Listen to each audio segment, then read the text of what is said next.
What is going on, everyone? Welcome back to TTP Sports. So I guess we can start off with breaking news out of the Flyers organization as they extend Rasmus Ristolainen to a 5-year contract worth $25.5 million in total. And then that's basically an annual value of $5.1 million a season. So there is a lot to get into. But before we get into all the implications, my thoughts on everything like that, like I said, what is going on, everyone? Welcome back to TTP Sports. And if you are new to the channel, the most important thing you can do is hit that subscribe button. I will greatly appreciate that. So if you're looking for all the latest Philadelphia sports news, recaps, and events, this is the place to be at, depending on the outcome, great or miserable, depending on that outcome. Also, if you are a current viewer of the channel, I am grateful for you being here that long and looking to continue that down the road. And if you're looking for tickets to upcoming sporting events, concerts, whatever you can think of, use the code TTP Sports down below for $20 off your first purchase at SeatGeek. So if you want to go to, if you can go to the Sixers game tonight to see Joel Embiid, James Harden, Tyrese Maxey against the Nets, you can't take that up. And then also, if you want to put yourself through a Flyers game, might as well do that. Also, when baseball decides to come back, and then, whenever football comes back too. So can't pass that up. A free $20 in your pocket. Use the code TTP Sports down below for $20 off your first purchase at SeatGeek today.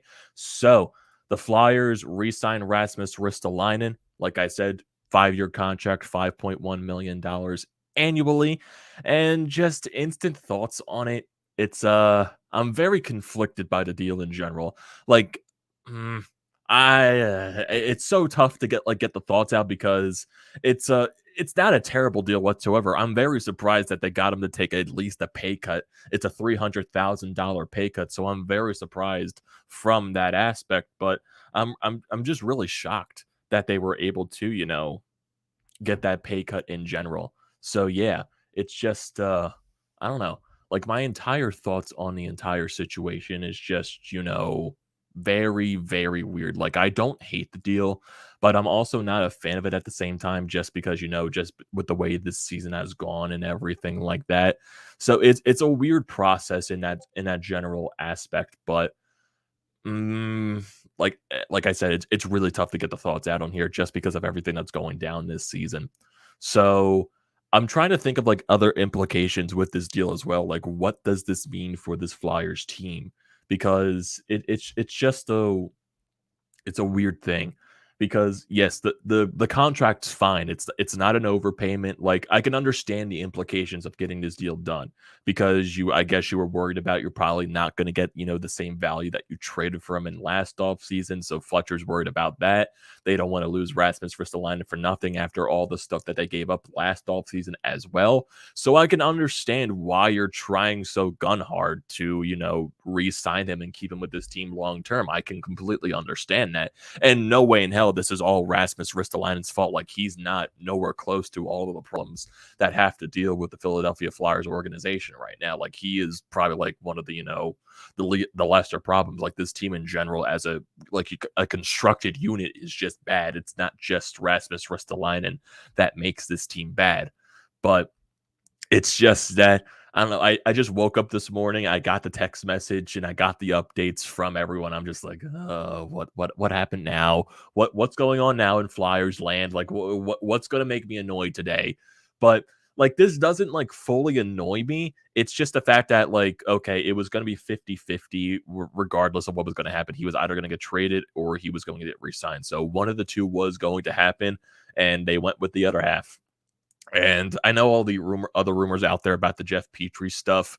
Honestly, at this point, Jeff Petrie, at his age, he still has 4 or 5 years left on his contract at $6+ million a year. Would I rather have Rasmus Ristolainen? Probably, because 1, he's younger, and 2, he's also making $1 million less. So definitely, it's fine in that aspect. But there's just so many other things that this team does have to do right now. And I guess Ristolainen, they want him to be a part of the future of this team, which I don't care about. It's fine that they, I completely understand the aspect of keeping him. I do. It's just that everything going down with the season, like, I just can't go and say, like, "Oh, this is a fantastic deal," like, on everything, like, this season has been absolute garbage, and I gotta see it to believe it, to, seeing if Rasmus Ristolainen on this team for the foreseeable future is gonna be a major well, not a major contributor, just, like, gonna benefit this team. So, like, I guess I can say my full opinion just isn't there. I guess I'm just at the point where, like I said, I'm just like, I need to see it in order to believe that this contract can lead to this team, like, getting better in the future.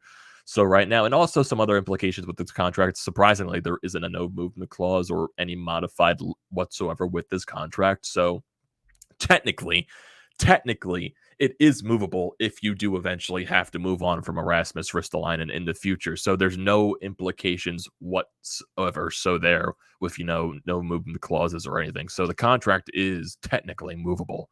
So if you look at this team just right now with the way everything that's going to go down towards the trade deadline, it's just going to be, you know, Claude Giroux right now is going to be the major, price tag right now with this team at the trade deadline. What's going to happen with Claude Giroux? What's going to happen with everything right there? And also, before I get into that, because the one thing that I forgot to bring up was the implications also with this Rasmus Ristolainen extension.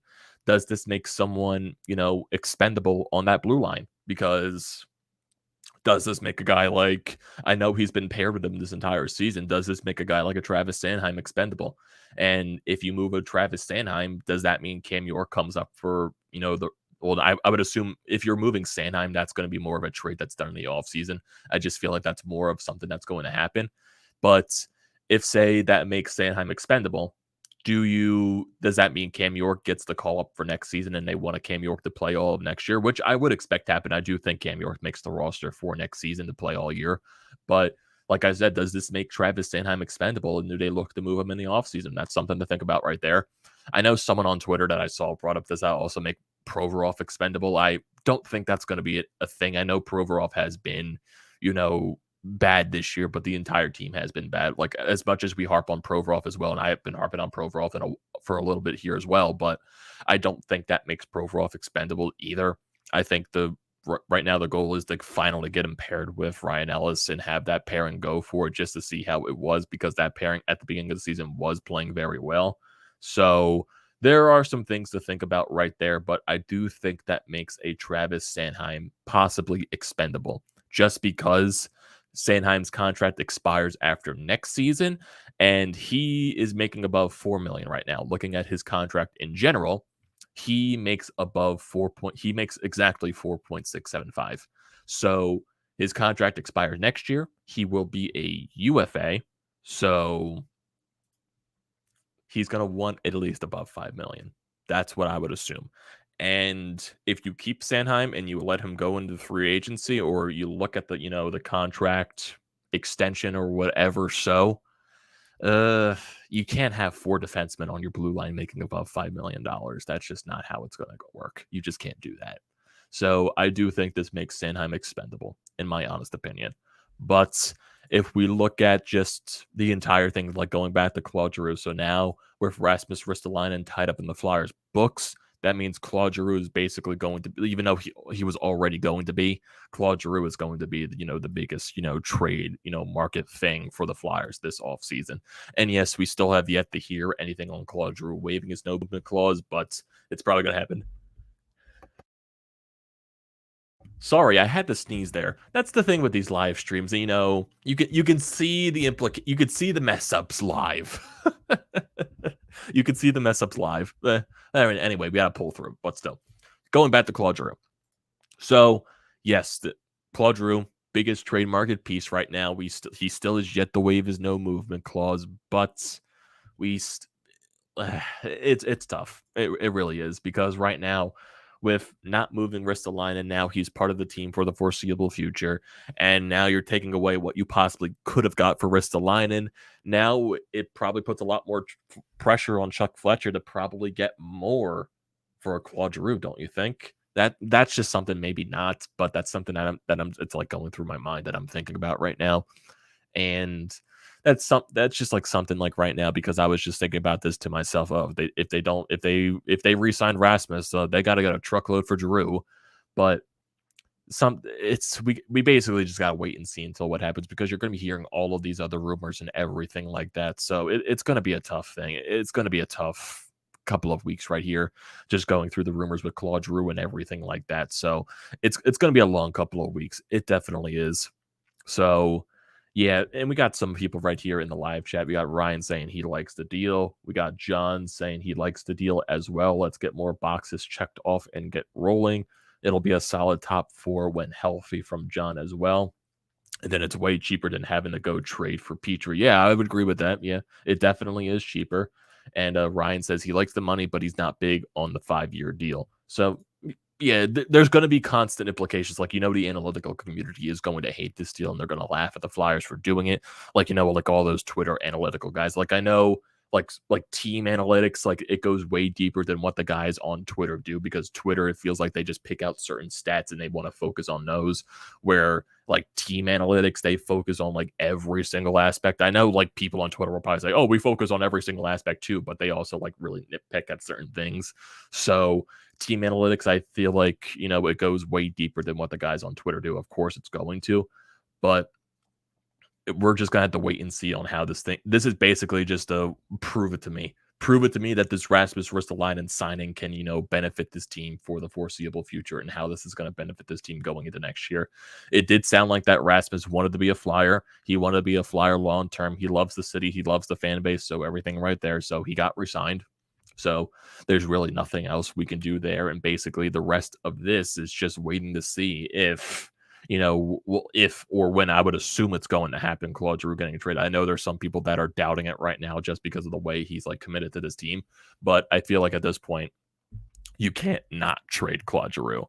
So I feel like it's eventually going to happen. And it's going to be a hard day. It's going to be a hard day when that eventually happens, but it's going to happen nonetheless. And then you're talking about some other moves that you're looking at the trade deadline as well. Justin Braun's there. Martin Jones is there. You got some of these other cheap contract UFAs like Derek Brassard. You got, all of the other guys as well. Keith Yandel, if they want to move him, Canal and all that crap. And then your project for the offseason is whatever you're going to do in the offseason. So there's a lot of moves that they still have to do. And there's a long way to make this team better because you got to go to the trade deadline, then you get to the offseason, what you do in the draft, what you do in the offseason, and how this team's going to be built for next year. So there's so many implications that we could talk about right now, but it would make this video way too long. So yeah, I want to hear your thoughts on this, everyone, because there's a lot of things that could happen today. Because one, we got the Flyers tonight in Florida. So that's going to be a recap later tonight. We got the Sixers taking on the Brooklyn Nets tonight. So that's going to be another recap tonight. And, the ongoing stuff with MLB right now, that's pissing me off. But, are we getting fooled again that they'll possibly, come back? So we might have 3 more videos today. So it's going to be a very long day in general. So we got possibly baseball coming back if they do get to an agreement today. If that does happen, we'll have a Flyers recap tonight. We'll have a Sixers Nets recap tonight. So definitely stay tuned for that. So just in general, your thoughts on the Ristolainen signing and everything like that. Don't forget to leave those comments in comment section. Oh yeah, one more question actually from the live chat. So off topic, but any ideas on a realistic name for a head coach for next year? That's tough. That's really tough because.